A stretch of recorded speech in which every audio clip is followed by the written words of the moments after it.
What it feels like to go to driving school. This took place back in October at Harris Hill Raceway in San Marcos, Texas. A Miata is making bubbling sounds.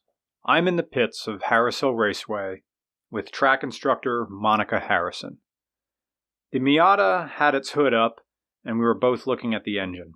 Somewhere inside the car's cooling system, a child is blowing bubbles in chocolate milk. She just got a little warm. Let's go inside for a while, Monica said. Leave the hood up, it'll be fine. I was at Harris Hill in San Marcos, Texas, to learn to be a better driver. Thank you to Monica Harrison for taking the time to teach me slowly and carefully. And thank you to Harris Hill Raceway for letting me come back again and learn. Brian, she began while we waited for the track's teaching car to cool back down. You have the skill to be a good driver. I can see it in you. And there were moments out there, she pointed out the window at the track, where you were competent. But we have to find a way to get you out of your own head. You're tensing up. I nodded and looked out at Harris Hill's seemingly gentle curves and rises. From the air-conditioned clubhouse, with a cold Gatorade in my hand, H2R looks like a lazy country road. But out there on that hot Texas asphalt, in an NC Miata dive-bombing into a hard right-hander at 75 miles an hour, H2R is a different animal. I remember hearing the MX-5 NC bounce off its rev limiter because I forgot to change gears on the back straight, which isn't straight, and writing my own obituary in my head. It would go something like, "Dumb YouTuber rolls a convertible on a racetrack because he thinks he's a race car driver." The back straight of Harris Hill Road has a kink in it, and some bumps that screwed with my confidence. I felt like I was going to flip the car, I said, still looking out the window. You won't flip the car, said Monica. Yeah, but it felt like, you'd have to try really hard to flip a Miata, echoed Nugget, Monica's husband, from the couch. I looked back to Monica for reassurance. If you start driving in any way that could put us in danger, I'll tell you, she said. Okay, I said timidly. My awry helmet was on the table between us. The neck padding was moist with Dr. Hippard terror sweat. How are you feeling? Asked Monica. Can I sit here a little while longer? I asked. Of course. Nugget had left to teach Tony Airlines for a bit in Monica and Nugget's 997 Shark Works. You know Tony Airlines, he appears in the channel from time to time. He also owns that Honda Beat. Tony's laps were consistent with ever-increasing speed and efficiency. That's what I saw from the clubhouse. I saw the black and orange 997 zip from window to window as he navigated Harris Hill. I love pilots, said Nugget, as the two of them swaggered back into the clubhouse after their session. He just does what I tell him to do.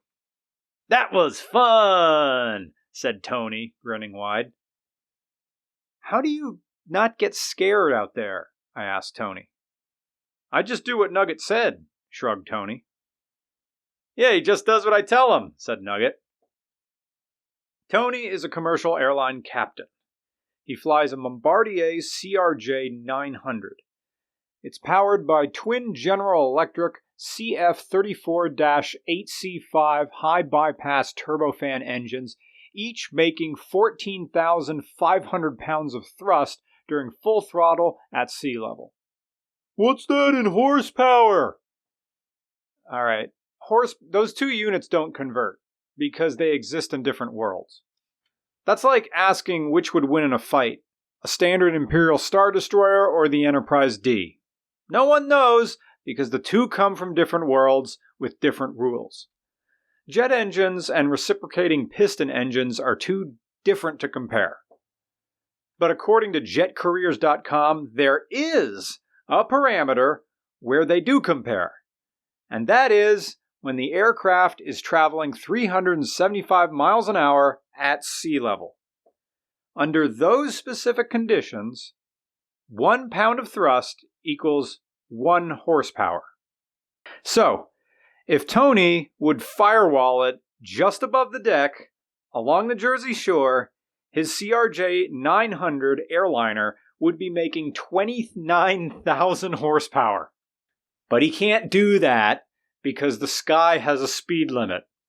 Yep, under 10,000 feet, the FAA says you may travel no faster than 250 knots or 287.6 miles an hour below 10,000 feet. But you get what I'm saying. Tony isn't built like us. He isn't programmed like most of us. Speed is just an integer in an equation in his head. And he's already a better race car driver than I am. My imagination always stays on. I hear ambulance diesel engines idling. I imagine myself on the stretcher, the steel legs clanking in and out of that emergency vehicle. I imagine my mom folding her hands and praying for me while my dad's eyes go gray and stare 1,000 yards away as he mentally tallies all the time Brian has screwed up and disappointed him since birth.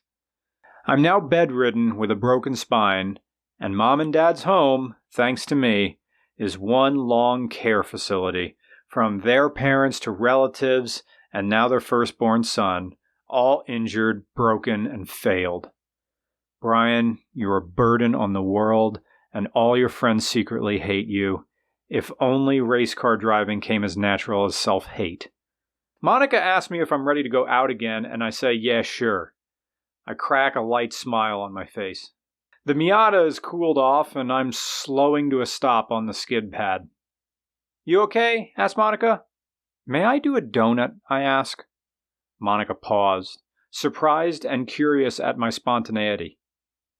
Sure, if it would relax you, she said. I rev up and dump the NC's clutch, and the car jumped and broke traction in a jerking half circle.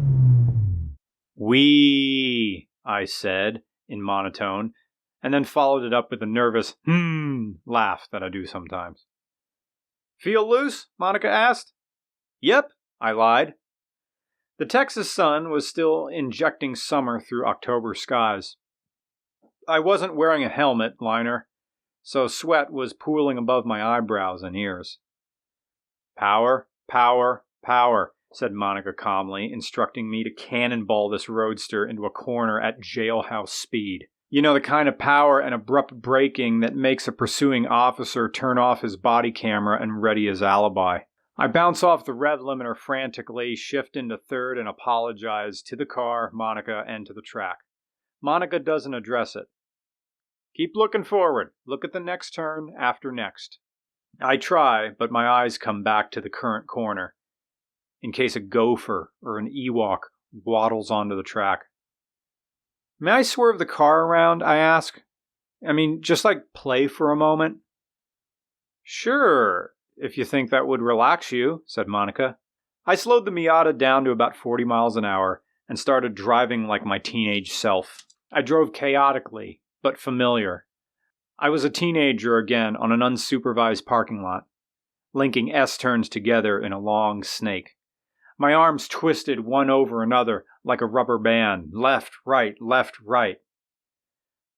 What did the lookers in the clubhouse think?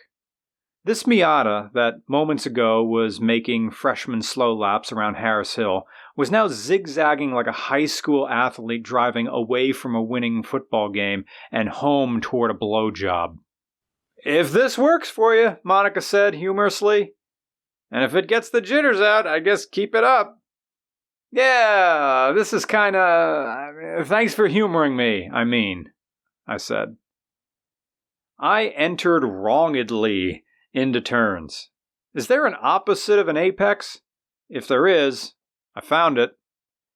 And then I lose it.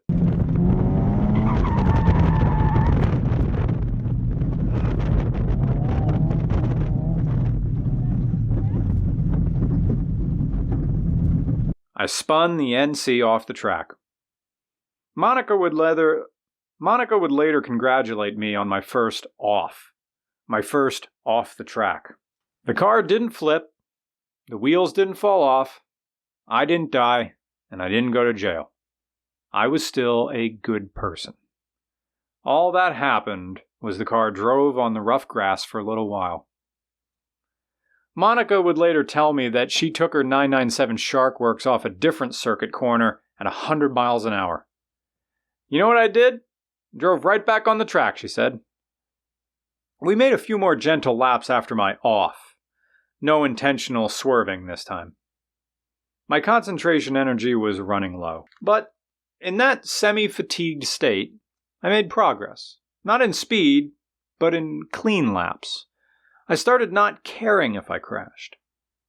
I linked turns without looking at the speedometer. Or tach even. I wasn't trying to drive fast. I was trying to drive uncomplicatedly. Straightening out the track, as they say. I don't know if I have the joy in race car driving that others do. I enjoy misbehaving in cars, but even that is within reason.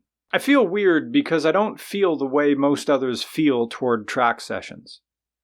Maybe I'd need to do it more. You know, there was a time I hated skiing, and now I love it. How did my dad get me to go back up the mountain when I wanted to go home? Well, he bribed me with video games. There was Afterburner 2 at Big Boulder Ski Area. Hot Ski Lodge curly fries helped too. Later, Monica sent me an email evaluating me.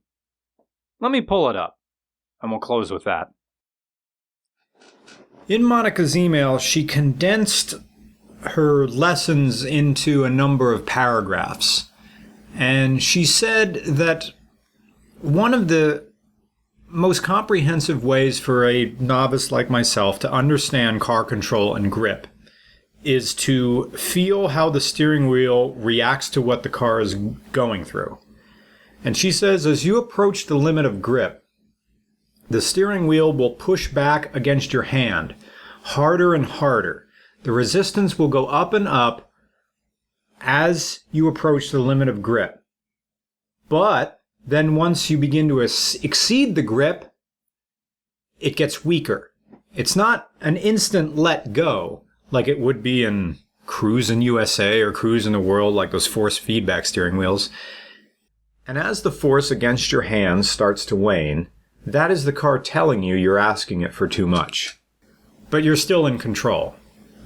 She then went on to say that you can experience the same thing at a much safer speed on a wet parking lot and even on snow. But on snow, the limit is so small that you probably won't feel it at all. And that's what I have to learn going forward. Being able to trust what the car is telling me and not what my imagination is telling me.